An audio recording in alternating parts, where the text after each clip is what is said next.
Mesdames, Mesdemoiselles, Messieurs, je prenais un verre l'autre jour avec un ami qui est en école de commerce. Personne n'est parfait. Et il me dit au détour de la discussion, « Oh là là, j'ai eu un cours de droit l'autre jour, mais c'est horrible! Ça vous fait bander tous ces textes, vous les juristes. Hein. » Alors, je vous avoue que cette allégation m'a d'abord laissé pantois, mais elle m'a donné à réfléchir. Le droit fait-il bander? Alors, la plaidoirie, peut-être, comme disait mon collègue tout à l'heure. Et du coup, en tant qu'étudiant juriste, je me suis moi-même posé la question. Le droit me fait-il bander? Alors, sans vouloir me mettre à nu devant vous aujourd'hui, je vais vous faire une confidence. Les étudiantes en droit me font beaucoup plus bander que le droit lui-même. Aussi, la semaine dernière, quand j'ai découvert mon sujet pour cette plaidoirie, cette introspection personnelle a alors repris tout son sens. Le juriste est-il un obsédé textuel?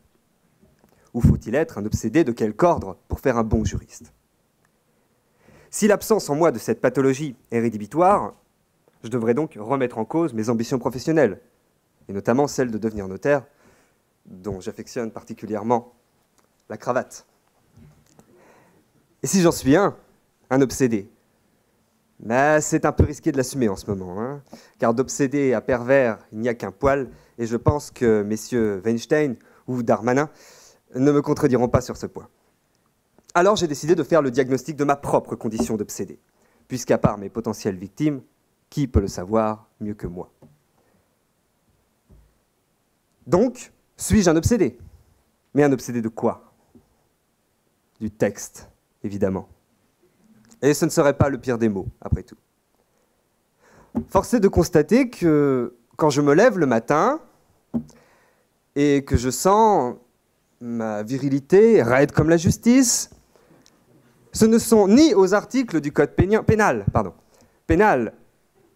que j'ai potassé la veille, ni à l'arrêt de Madame Duvinière auquel je pense. De plus, ma foi et ma piété bien connue font de moi un des plus fidèles du culte des saints, et ce depuis la catéchèse. Et mes soirées sont d'un platonique. Pensez donc que pour m'endormir, je lis Bidault. À l'éclairage de ces témoignages poignants, je ne crois pas être un obsédé. Même si un désir fort et profond d'embrasser la carrière juridique me taraude violemment. Je ne suis pas un obsédé, mon psy me l'a confirmé, je vous rassure. Car soigner les mots par les mots est sa vocation profonde, un peu comme celle de l'avocat, qui est de s'étendre sur la valeur des mots et de les titiller jusqu'à plus soif.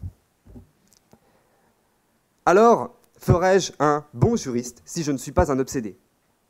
Un obsédé des mots brillants, des tournures élégantes, des jeux sensuels de la langue. Le doute m'habite, et je voudrais m'efforcer de démêler ce nœud gordien devant vous aujourd'hui et de faire usage de ma plus grande verve pour vous répondre. J'ai consulté les auteurs les plus obsessifs, tels Frédéric Dard, François-Denis Tronchet ou encore, bien évidemment, Théodore de Bèze, pour en savoir plus, mais rien sur l'obsession textuelle du juriste. En revanche, il existe une incarnation de l'obsédé textuel, puisqu'il s'agit du juriste le plus frustré d'entre nous, qui porte d'ailleurs son nom en étendard, c'est bien entendu le fameux Gérard Cornu, qui poussa le vice jusqu'à écrire un dictionnaire juridique, c'est vous dire si cet homme-là était un pervers. Mais cet exemple unique suffit-il à considérer tous les juristes comme de fiefés obsédés? Évidemment non. Alors, encore dubitatif, j'ai demandé à certains et certaines de mes professeurs s'il fallait être un obsédé de la vigueur du trait, de la rondeur du point, de la courbe, de la virgule, pour faire un bon juriste. Je vous épargnerai les réponses et les propositions qui m'ont été faites, ainsi que les commentaires sur Balance ton port qui ont suivi. Que voulez-vous? Quand il s'agit d'être sur le coup, beaucoup répondent présent et présente. Excusez-moi.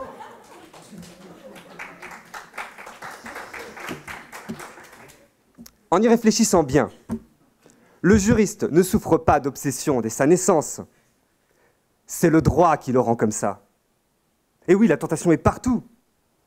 tous ces codes rouges, si excitants, qui nous font de l'œil dès que nous entrons dans la BU. Toutes ces disciplines, cette multitude de disciplines dont toute une vie ne suffirait pas pour tous les découvrir. N'est-ce pas le Kamasutra du juriste, non? Comment ne pas se laisser charmer par ces sirènes du beau texte, tous ces mots qui s'articulent pour la performance de la justice, ces organes juridictionnels puissants, ce plaisir charnel de la langue, dont ce concours en est d'ailleurs une fidèle représentation. Et comme disait ma dernière petite amie, la justice, c'est comme le texte. Plus c'est long, plus c'est bon. Et je ne vous parle pas de tous ces principes que l'on nous inculque et qui tendent parfois vers le sadomaso, comme celui de la légalité des délits et d'épines. Ah, paix à l'âme du divin marquis de Sade, le maître de l'obsession textuelle. Voyez-vous, j'ai une pleine confiance en cette faculté d'Orléans et en la complicité du monde juridique qui m'entoure pour faire de moi un bel obsédé qui ne pensera qu'à ça. Quoi de plus beau que l'obsession du texte, des belles lettres qui vont du A au Z en passant par le Q. Mais attention, un cerveau bien fait est primordial pour un juriste, et chez nous, les hommes, étant donné que nous en avons deux, des cerveaux évidemment, nous, les représentants du texte fort, il ne faut pas que le reptilien interagisse sur l'autre. Rappelez-vous, messieurs Clinton, Strauss-Kahn et autres body corporate de débauche, ce qui pour eux a sonné le glas de leur respectabilité et de leur montée au nu. Je ne vais pas en dévoiler davantage, je ne voudrais pas que vous m'accusiez de harcèlement textuel. J'espère cependant, pendant ces quelques minutes, avoir éclairé votre lanterne, rouge évidemment. Et je conclurai par cette phrase de Frédéric Dard que j'ai précédemment citée. Le temps, tout comme un conjoint, c'est dans le lit qu'on le trompe le mieux, en lisant de beaux textes, bien entendu. Je vous remercie.